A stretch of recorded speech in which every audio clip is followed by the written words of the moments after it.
The issue that we're going to discuss today is of, I guess, now obvious importance, although I had a conversation with a friend of mine at the White House who said that as of a few months ago, he had never in his life, despite having spent his career doing foreign policy, never in his life heard of an ADIZ, didn't know what ADIZ stood for, and now he hears the term ADIZ 10 to 12 times every single day.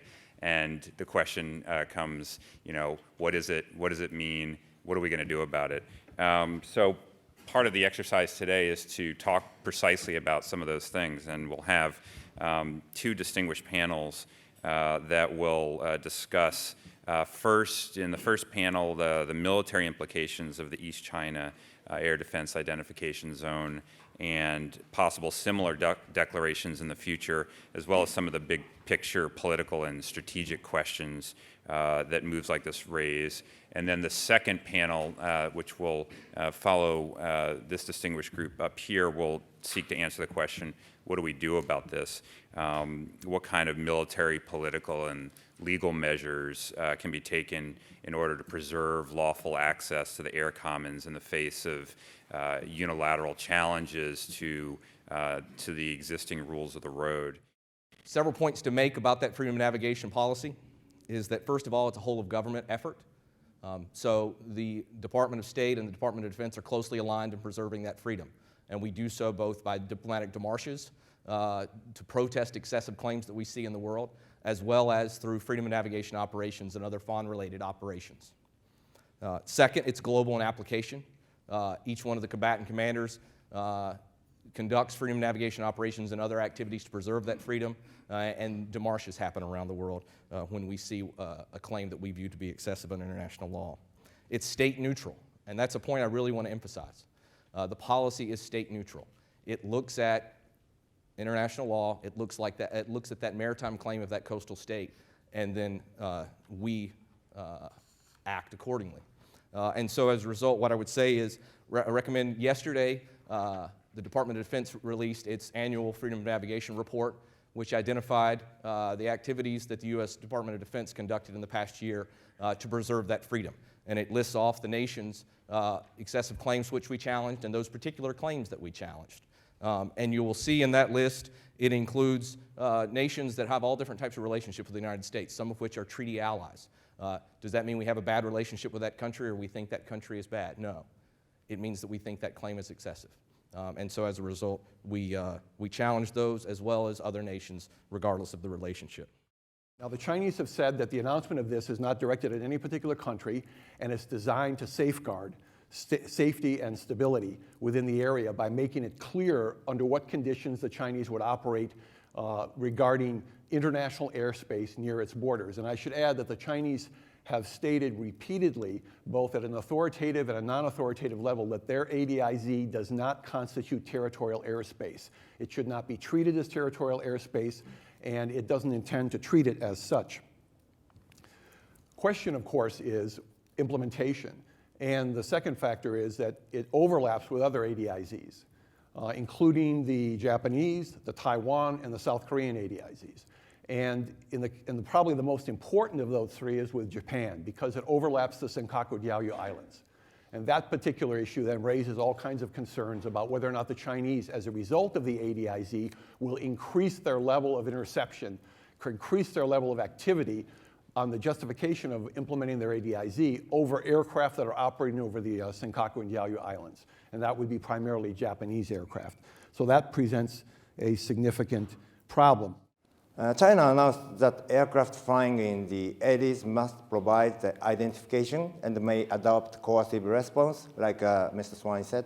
If denying the instruction, even though the flight above the high sea, Japan protests the announcement is clearly violate the freedom of navigation overflight.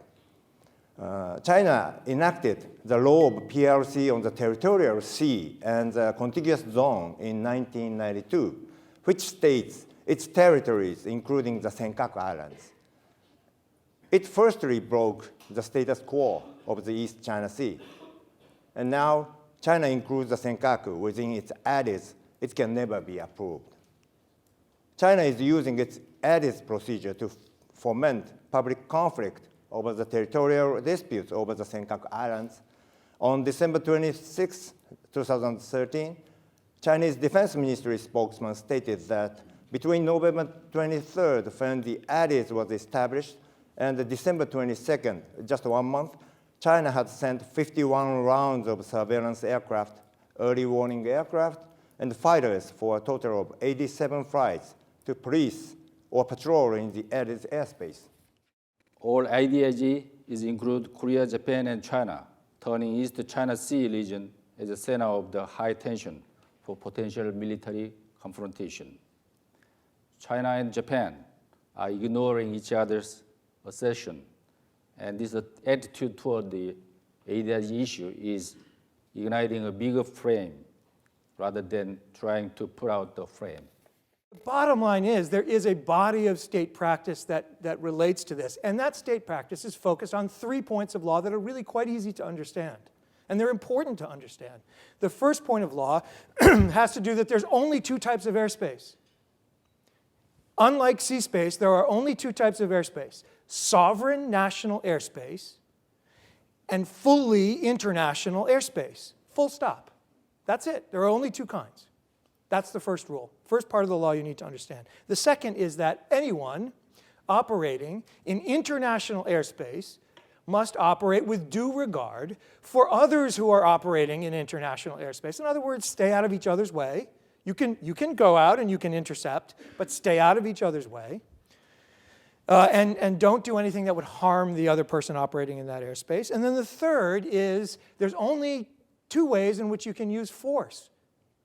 Self-defense, unit self-defense, individual self-defense, that is if I'm operating and I am being attacked myself. The second is national self-defense, right? So those are the 3 basic laws we have to think about that frame the concept of an air defense identification zone off a coastal state's coastlines. The old assumption is this: Europe is safe, and we are ending the wars in the Middle East. So let's get down to business in Asia. But Europe is not peace anymore. And it will have a ramification, or at least impact, in the Middle East and East Asia as well. So this is a situation we are in. So it's not only the legality of the zone, but we have to look at this issue from the strategic or geopolitical perspective. However, if you look at the Chinese ADSC, it's not a risk-reducing measure. It has some characteristics that increases risk, both politically but also militarily. First of all, how it politically links the ADSC to various maritime disputes adds to the tension. And second, that it overlaps other existing ADSCs, which is unprecedented elsewhere in Europe, United States, or North America. And thirdly, the notion of, or the threat of enforcing in ADSC in international waters, which is also unprecedented in history. However, as some others have pointed out, they're not enforced that clause in their statement so far, but it's still not retreated in the international community. So my point at the end is that everybody points out there's no Cold War in Asia, but however, it's very important to keep a cool head in the future episode, given all the unintended incidents we had previously in the Cold War, especially. And there's ways for everyone to study history and why those episodes occur and how to avoid similar episodes in the future. This is about the rule of law. We're about protecting the rule of law as a principle in international relations. Yes, the Chinese have a right to assert an air defense interception zone. Clumsy, politically tone deaf.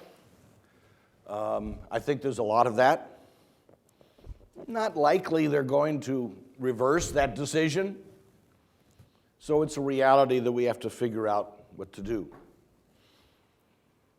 And our argument, and we've heard it this morning, we are in the business of protecting the rule of law. We had a lot to do with writing that law and setting those norms over the last 50 years, 60 years. But it's a global good. But I also heard this morning that there are actually a lot of countries that have air defense zones with which we quarrel. in terms of their application. And this is a dumb question on my part. Are we consistent in the way we deal with that? If our allies assert a particular procedure with their ADIZ, do we always comply with it, or do we say, no, no, that's not the way you should do it? We're going to ignore that requirement, thank you very much. Seems to me, if that's what we do, that's what we're doing with the Chinese. We probably don't fly B-52s in the ADIZs of our allies, but we didn't need that to communicate the message. But that's how you deal with it, and it seems to me to be reasonable.